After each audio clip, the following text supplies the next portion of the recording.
অজিত মাহাতো আদিবাসী কর্মী সমাজ কোন রাজনৈতিক দলের চামচাগিরি করিওনি। আমরা কোন টিএমসি করিওনি, তেসরে আমরা বিজেপি করিওনি, যখন সিপিএম করিওনি তখন আমরা কংগ্রেস করিওনি।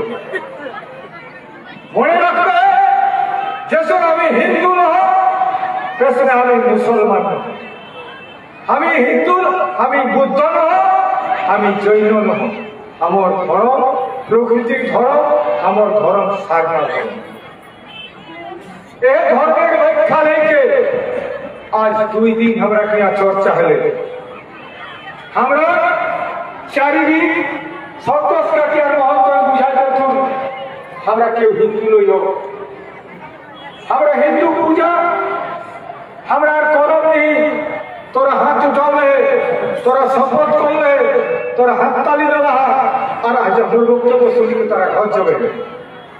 একর পরে আমরা কিনা করব আদিবাসী কর্মী সমাজের বক্তব্য যে আমরা একদিন শুধু রাজনীতি করলে হোক, রাজনীতির বক্তব্যে আমরা মহিম খেলা হোক। আমরা সবাই জানিও যে বছর আমরা 4 বছর পেরে কারাগার অভিযান হার জোতা যতন আর এটা হার জোতা যতলা আমরাকে 35 বছর হার হয়েছে বামফ্রন্টের লোকে।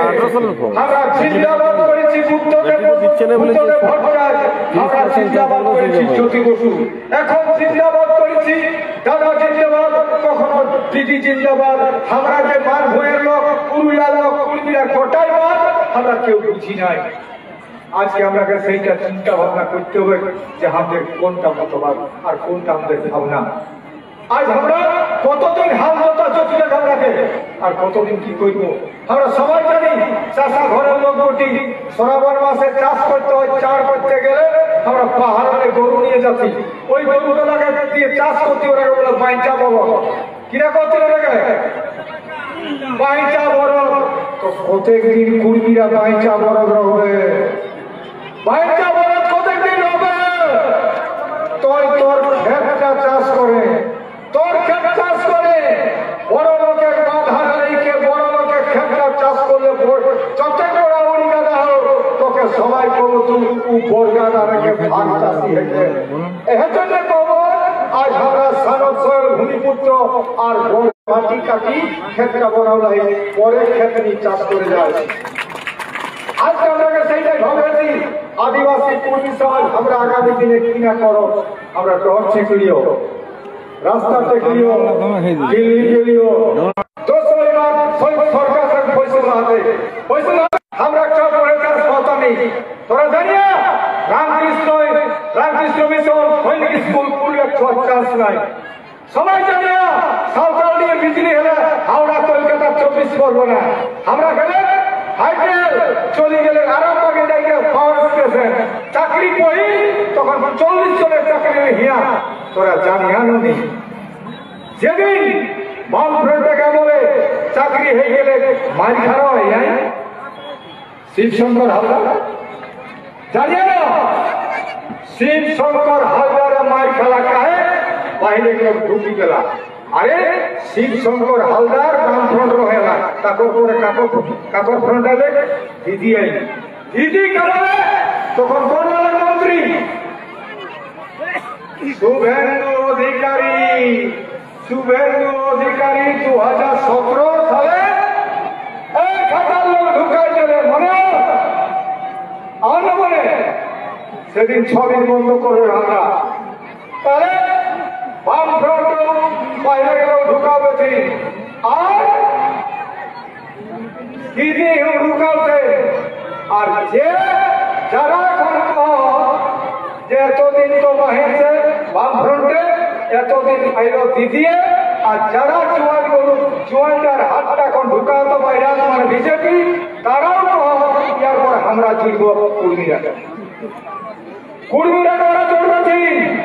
তাহলে তো কই দেবেনি, আমিও দেবেনি, তয় দিলে আমি দেবো আর আমি দিলে তো পাবে না। পরিষ্কার কথা, দিয়াকে দিয়া না দিয়াকে ভুলকা দিয়া তো এই জন্য কবর তোমাকে কোনো মতেই কোনো অবস্থায় আজ যাইকে যারা বাইরে চাকরি করে বাচ্চারা যারা আজকে যারা বোম্বাই গেলা আজকে যারা প্রফেসরি করা তারা কাছে আবেদন করা সবাই ডেলিগেট আর তারা সবাই আমাদের আগামী দিনের জন্য আমি আরো কবে যারা বিজেপি কর্মী টিএমসি কর্মী আজকে বামফ্রন্টের কর্মী কংগ্রেসের কর্মী সবাইকে নেতা দেব আর আমি নেতা এই হনে তোরাকে আগামী দিনে সবাই হবে কোন রকম ভাবে জাতি সত্তাকে বাঁচানোর জন্য কোনো কার্পণ্য করিয়া না আর আমি চ্যালেঞ্জ করি অজিত মাতরম কোন রাজনীতির সঙ্গে কোনো সম্পর্ক রাখেনি তবে তুই যদি বেইমানি করিস যখন এক্সিডেন্টালি আমরা পরিষ্কার কথা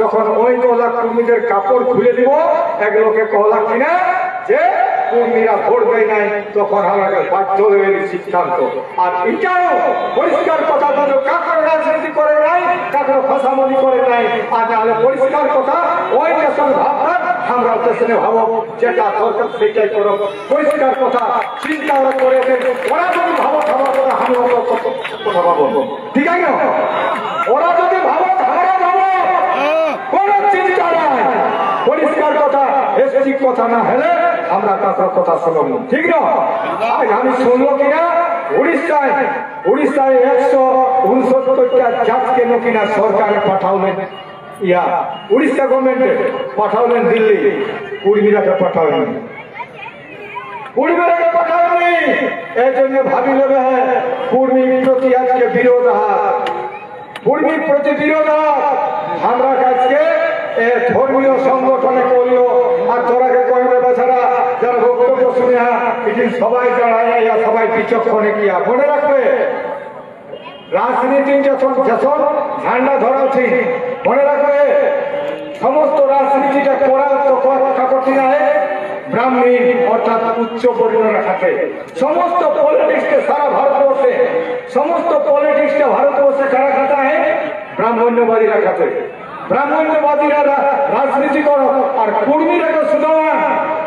কুর্মীরাকে সুধিয়া আমি চ্যালেঞ্জ করি কোন রাজনৈতিক দলের কুর্মীরা আজ তক পলিসি মেকিং এ কেউ যায়নি পারো পলিসি মেকিং মানে ও দ্বারা ছাড়া ও পার্টিটা চলে পারেনি এখন কুর্মী একটাও নাই এখন তুমি টিএমসি করবে তো দিদিক দিকে হালকে রয়েছে আমি টিকিটটা পাম নেই এখন তুই যদি বিজেপি করিস মোদির দিকে ভালো যাওয়া তো টিকিটটা পাওবে নেই কংগ্রেস যদি করিস তো রাহুল গান্ধীকে ভালোকে রয়েছে টিকিটটা পাওবে নেই আর 75টা বছর হলে কুর্মীরা আর লোকের রেজুলেশন আর লোকের কথা আর লোকের জিন্দাবাদ করি ভুলে গেলাম যে কুর্মীরা নিজেই নিজের সিদ্ধান্ত নেবে এই ভাবনাটা চলে গেল এর জন্য আজকে আমরা করি আর ডর ছেড়ে কাকর কোথায় ডর ছেড়ে কাকর কোথায়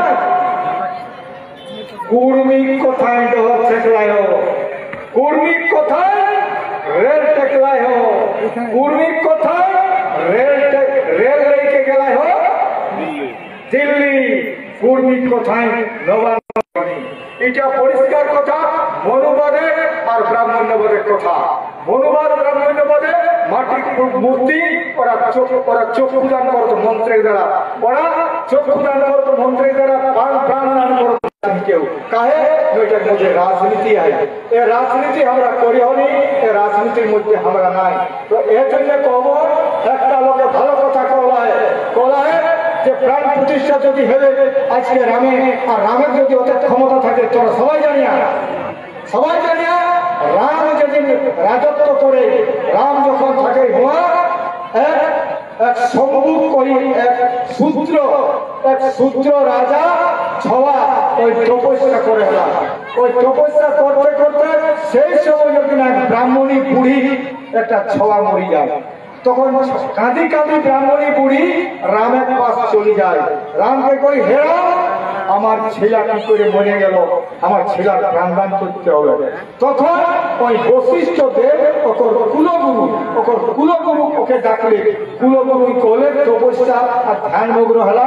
ওই জানলে, হে রাম, তোমার রাজত্বে বলছে কুলগ্ন হয়েছে, অসুবিধা হয়েছে তোর রাজত্বে। কিরকম না, তোর রাজত্বে এক শূদ্র তপস্যা করছে, এক শূদ্র তপস্যা করছে তোমার রাজত্বে। তার জন্য তোমার এই ব্রাহ্মণী বা ব্রাহ্মণীর বেটাটা মরে গেল।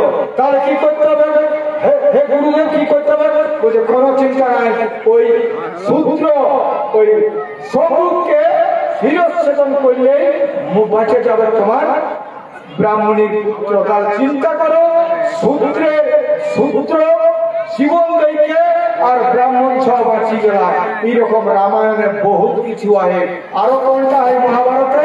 এগুলো প্রতিদিন অস্ত্র শিক্ষা করে গেলে হয়, ওকে অস্ত্র শিখে দিলে নিতে হয়, বলে তুই আদিবাসী সন্তান বেদের পুত্র।